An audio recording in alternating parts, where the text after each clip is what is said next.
आज हम लोग देखेंगे बोहर का परमाणु मॉडल।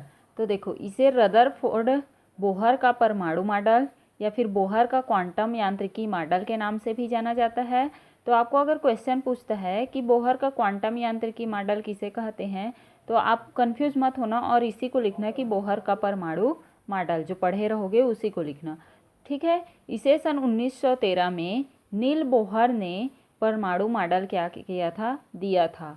उन्होंने जो दिया था उसकी प्रमुख कुछ बिंदु दी गई थी या फिर अभिधारणाएं जो है वो इस प्रकार से है। देखते हैं क्या कहा था। पहला, परमाणु में इलेक्ट्रॉन नाभिक के चारों ओर वृत्ताकार पथों में घूमते हैं, जिन्हें कक्षा या कोष कहते हैं। माना कि यह पूरा हमारा परमाणु है और यह जो है परमाणु का नाभिक है और उसके चारों ओर इलेक्ट्रॉन जो है वृत्ताकार, वृत्त का मतलब जानते हो, वृत्ताकार पथ में क्या करते हैं, घूमते रहते हैं या फिर गति करते हैं, और जिस पथ में वह घूमता है उस पथ को कक्षा या फिर कोष कहा जाता है। समझ में आ गया। उसके बाद देखो, दूसरा बिंदु क्या कहता है, प्रत्येक कक्षा में ऊर्जा की निश्चित मात्रा संलग्न रहती है। जहाँ पर इलेक्ट्रॉन घूमता है उसे कक्ष कहते हैं और उस कक्ष में ऊर्जा की निश्चित मात्रा क्या होती है, संलग्न रहती है। अतः इन्हें ऊर्जा स्तर या फिर ऊर्जा कोष के नाम से भी जाना जाता है। इन्हें क्रमशः 1, 2, 3, 4 या फिर नाम दिया जाता है। पहला को के, एल, एम, एन, ओ, पी ऐसे करके क्या होते जाएगा, बढ़ते जाएगा। इस प्रकार के अल्फ़ाबेट के द्वारा क्या किया जाता है, दर्शाया जाता है।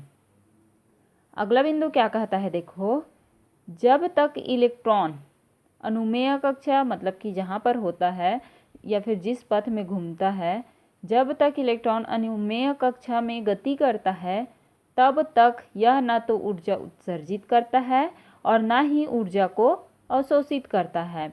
मतलब कि जब तक वह अपने ही पथ या फिर अपने ही कक्ष में घूमते रहेगा तब तक वह न तो ऊर्जा को उत्सर्जित करेगा और ना ही ऊर्जा को अवशोषित करेगा। उसमें ऊर्जा की निश्चित मात्रा क्या रहेगी, संलग्न रहेगी, ठीक है। अगला पॉइंट क्या कहता है, जब इलेक्ट्रॉन अपनी कक्षा छोड़कर, जब इलेक्ट्रॉन जिस कक्षा में घूम रहा होता है उस कक्षा को छोड़कर उच्च कक्षा मतलब उसके आगे के कक्ष में कूदता है तो वह ऊर्जा अवशोषित करता है। क्यों ऊर्जा अवशोषित करेगा?